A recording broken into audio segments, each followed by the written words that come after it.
Hello everyone, class 9th NCERT English Behind chapter number 4 A Truly Beautiful Mind का thinking about language का exercise number B दिया जा रहा है। इस वीडियो में दिया गया है study the following sentences.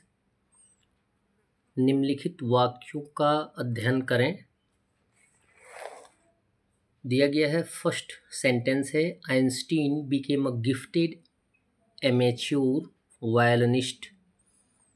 It means Einstein एक प्रतिभाशाली शौकिया वायलिन वादक बन गए and maintaining this skill throughout his life, और उन्होंने जीवन भर इस कौशल को बरकरार रखा। सेकंड सेंटेंस है दिया जा रहा है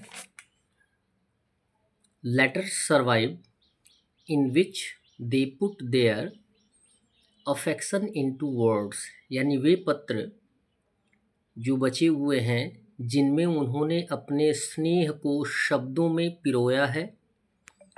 मिक्सिंग साइंस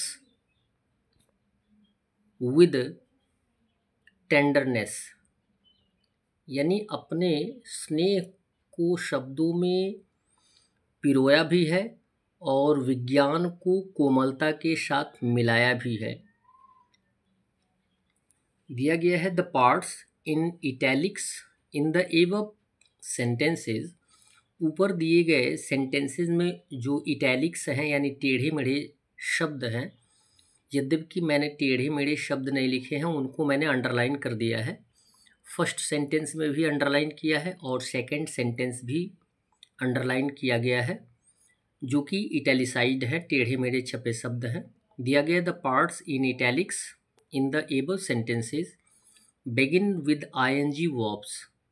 उपरोक्त वाक्यों में इटैलिक में लिखे गए भाग आईएनजी क्रियाओं से शुरू होते हैं और आर कॉल्ड पार्टिसिपल फ्रेजेज, और इन्हें हम कृंदत वाक्यांश कहते हैं। यानी पार्टिसिपल फ्रेज को हिंदी में बोलते हैं कृंदत वाक्यांश। Participle phrases say something more about the person or thing talked about or the idea expressed by the sentence as a whole। कृंदत वाक्यांश यानी पार्टिसिपल जो फ्रेज होते हैं वे व्यक्ति या वस्तु के बारे में कुछ और बताते हैं जिसके बारे में बात की गई होती है, या पूरे वाक्य द्वारा व्यक्त विचार के बारे में कुछ बताने का काम करते हैं। कौन? Participle phrases. एक बार और सुने। जो पार्टिसिपल फ्रेजेस होते हैं वो व्यक्ति या वस्तु के बारे में कुछ और बताने का काम करते हैं जिसके बारे में बात की गई होती है, या पूरे वाक्य द्वारा व्यक्त विचार के बारे में कुछ और बताने का काम करते हैं। फॉर एग्जाम्पल, उदाहरण स्वरूप आपको दिया गया है Einstein became a gifted amateur violinist, यानी आइंस्टीन जो थे वो एक प्रतिभाशाली शौकिया वायलिन वादक बन गए। और उसके बाद दिया गया है साथ में ही maintain this skill throughout his life, और उन्होंने जीवन पर्यंत इस कौशल को बनाए रखा। His life. नेक्स्ट टर्म दिया गया है complete the sentences below by filling in the blanks with suitable participle clauses। नीचे दिए गए वाक्यों को उपर्युक्त कृंदत वर्गों से रिक्त स्थानों की पूर्ति करके पूरा करो। Complete the sentences below by filling in the blanks with suitable participle clauses। Next है the information that has to be used in the phrases is provided as a sentence in the bracket, और वाक्यांशों में प्रयुक्त की जाने वाली जानकारी को कोष्टक में वाक्य के रूप में दिया गया है जिनका यूज़ करके आपको फिलअप करना है। फर्स्ट टर्म दिया गया है डॉट डॉट डॉट, यानी यहाँ पे आपको फिल करना है। किसको फिल करना है? जो ब्रैकेट में टर्म दिए गए हैं उनको। दिया गया the fire fighters finally put out the fire. अग्निशमन कर्मियों ने अंततः आग बुझा दी और ब्रैकेट में दिया गया दे वर्केड अराउंड द क्लॉक। वे 24 घंटे काम करते थे। यद्यपि वो 24 घंटे काम करते हैं फायर फाइटर्स, लेकिन उन लोगों ने अंत में आग को बुझा दिया। ये टर्म आएगा, लिखा जाएगा working around the clock the fire fighters finally put out the fire. 24 घंटे काम करते हुए भी अग्निशमन कर्मियों ने आखिरकार आग बुझा दी। नेक्स्ट टर्म दिया गया है she watched the sunset above the mountain. Dot dot dot का यूज किया गया है। इट मीन्स उसने पहाड़ के ऊपर से सूर्यास्त देखा। She watched the sunset above the mountain. और ब्रैकेट में दिया गया है she notice the colours blending softly into one another. उसने देखा कि रंग एक दूसरे में धीरे धीरे घुल मिल रहे हैं। यानी जब उसने पहाड़ों से सनसेट देखा तो उसने ये देखा कि रंग एक दूसरे में धीरे धीरे घुल मिल रहे हैं। इसको कैसे लिखेंगे फ्रेजेस के द्वारा ज्वाइन करके लिखेंगे she watched the sunset above the mountain noticing the colours blending softly into one another. वह पहाड़ के ऊपर से सूर्यास्त को देखती है और रंगों को एक दूसरे में धीरे धीरे घुलते हुए देख रही होती है। ये दोनों टर्म है। फिर दिया गया है थर्ड टर्म। थर्ड टर्म दिया गया है the excited horse pawed the ground rapidly. उत्साहित घोड़े ने तेजी से जमीन पर पंजा मारा। और डॉट डॉट डॉट यानी ब्लैंक दिया गया है और लिखा गया है व्हाइल इट नीड कंटिन्यूली। जबकि यह लगातार हिनहिना रहा होता है। यानी लगातार हिनहिनाने के दौरान वह उत्साहित घोड़ा जमीन पर पंजा मारा। लिखा जाएगा the excited horse pawed the ground rapidly neighing continually.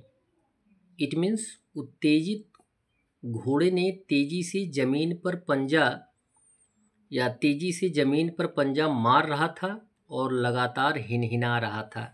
या आप कह सकते हैं कि लगातार हिनहिनाते हुए उत्तेजित घोड़ा जमीन पर अपने पंजे को मार रहा था या मारा। नेक्स्ट टर्म दिया गया है dot dot dot I found my self in Bangalore instead of Banaras. मैंने खुद को बनारस की बजाय बेंगलोर में पाया। दिया गया I had taken the wrong train. मैंने गलत ट्रेन पकड़ ली थी। लिखा जाएगा गलत ट्रेन पकड़ लेने के कारण मैं बनारस की बजाय बेंगलुरु पहुंच गई।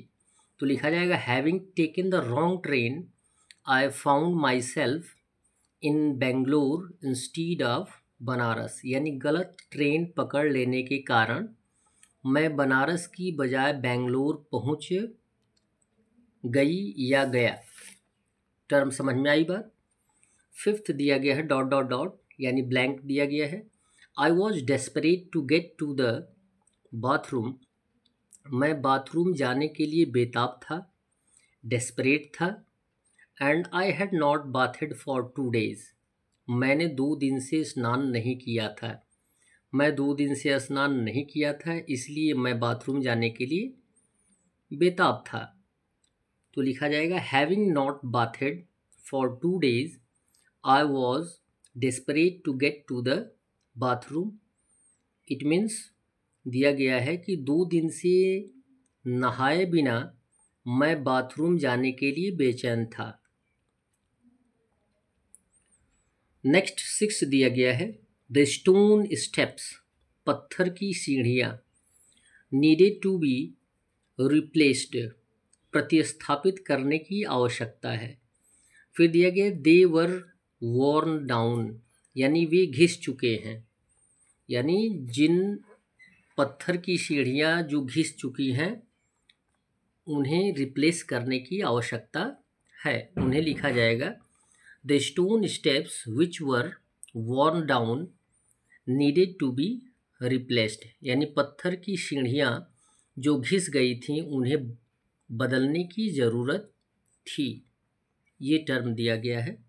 लास्ट टर्म दिया गया है, the actor received hundreds of letters from his fans. अभिनेता को अपने प्रशंसकों से सैकड़ों पत्र मिले, dot dot dot, they asked him to send them his photographs.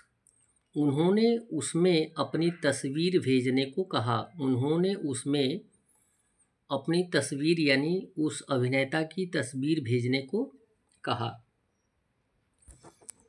तो आंसर में लिखा जाएगा, the actor received hundreds of letters from his fans asking him to send them his photographs. अभिनेता को अपने प्रशंसकों से सैकड़ों पत्र मिले जिसमें उनसे उनकी तस्वीर भेजने का अनुरोध किया गया था। That's all. वीडियो को लाइक करें और चैनल को अवश्य सब्सक्राइब करें। धन्यवाद।